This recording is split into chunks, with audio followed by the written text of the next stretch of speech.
ayda menem aytacak deyip boy verdin mi? Yollan geçenem aydıp dur öğüdyen. Ola da başı kurtardı mı? Aydın kaçıp yetişen ok, başılar gımmatlasa şeyle bolya. Halıya zaymalı ekeninde, iki toya çıkmazdan köyneğin eteğine kara kuma buladına. Menden kovaydı azato, senden menem kovaydı.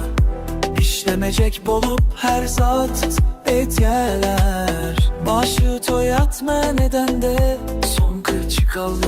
Yaşasın dörtlükçi gölü peştenleri çımka. Garaş menem aydım aytacak, tikto taşlacak.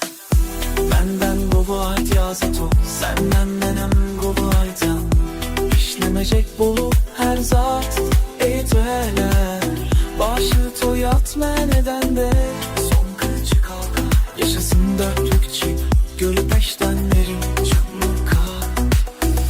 Garaş menem aydım aytacak, tikto taşlacak.